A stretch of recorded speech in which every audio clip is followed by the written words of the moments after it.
Hello दोस्तों, आज हम बनाएंगे मटर पुलाव। खाने के लिए बहुत ही मज़े के, बहुत ही टेस्टी और बहुत ही कम मसालों में हम इसे बना के रेडी करेंगे। बस 20 मिनट में ये रेडी हो जाते हैं। तो यहाँ पे मैंने 2 कप राइस लिए है। इस मेजरमेंट से राइस को मैंने अच्छे से वॉश किया है और इसे हमने 15 मिनट तक सोक करने रखना है। यहाँ पे मैंने आधा कप फ्रेश मटर लिए हैं। अगर आपके पास में फ्रेश नहीं है तो आप फ्रोज़न का भी इस्तेमाल कर सकते हैं। यहाँ पे मैंने एक टमाटो लिया है। टमाटो ऑप्शनल है।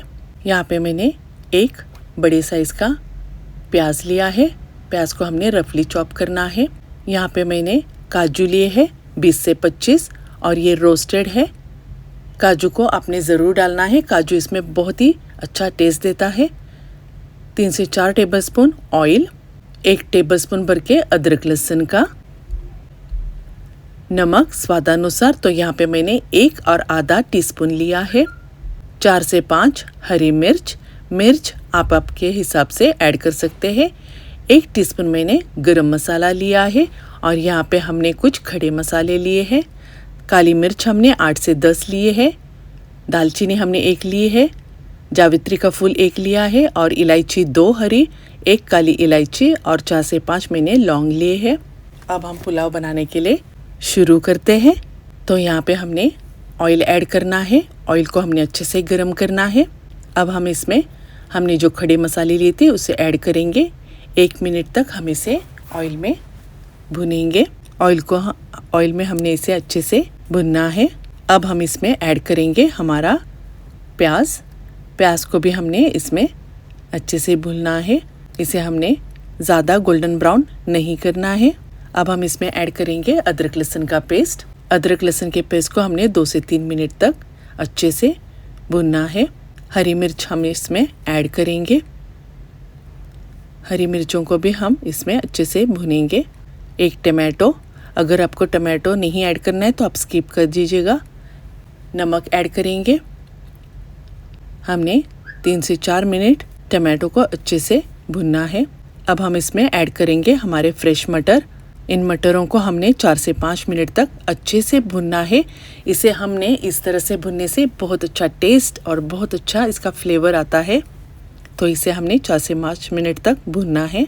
ये फ्रेश मटर है तो इसके लिए हम इसमें थोड़ा सा पानी ऐड करेंगे, तकरीबन 4 से 5 टेबलस्पून, क्योंकि मटर कुक होने चाहिए। इसे हम अच्छे से मिक्स करेंगे। इसकी कवर लीड बंद करके इसे हमने 3 से 4 मिनट तक कुक होने देना है। यहाँ पे 3 से 4 मिनट हो चुके हैं। हमारे मटर कुक हो चुके हैं। अब हम इसमें रोस्ट किए हुए काजू ऐड करेंगे। काजू को आप स्किप नहीं कीजिएगा, प्लीज़ काजू आप इसमें ऐड कीजिएगा। बहुत अच्छा टेस्ट देता है इस राइस को। है तो ऐड कीजिए, नहीं है तो स्किप कीजिए, कोई मुश्किल नहीं है।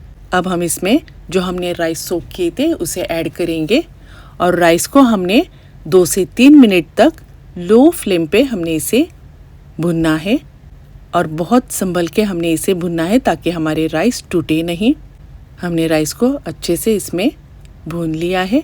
राइस को अपने सिर्फ 15 मिनट तक ही सोक करना है, उससे ज़्यादा सोक नहीं करना है राइस को।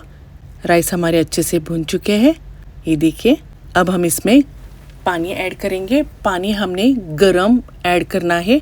हमने 2 कप राइस लिए थे तो अब हम यहाँ पे 3 और आधा कप पानी ऐड करना है। इसमें पानी को हमने गरम ऐड करना है, पानी ठंडा नहीं होना चाहिए। अब इसे हम जो हमने गरम मसाला लिया था उसे ऐड करेंगे। यहाँ पे हमने 1 टेबलस्पून लेमन जूस लेना है, उसे हम इसमें ऐड करेंगे।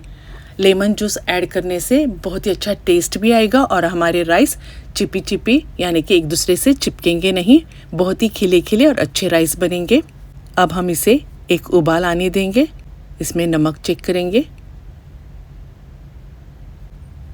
राइस को एक उबाल आ चुका है। गैस की फ्लेम इतनी ही होनी चाहिए, बहुत ही कम फ्लेम में हम इसे कुक करेंगे।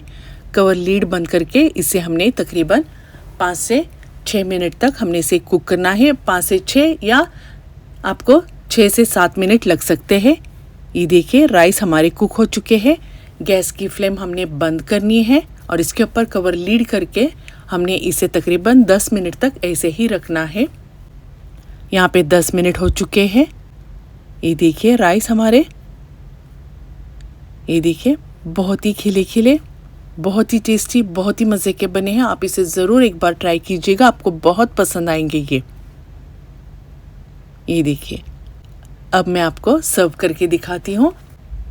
अब इसकी मैं प्लेटिंग करती हूँ। आप देख सकते हैं राइस हर एक दाना अलग अलग हो चुका है। जैसे जैसे मैंने आपको बोला है वैसे आप फॉलो करेंगे तो ज़रूर आपके भी राइस इसी तरह से बनेंगे। Well guys, thanks for watching. Please like, subscribe और शेयर कीजिए अपने दोस्त और फ्रेंड के साथ में। Bye guys, thank you so much.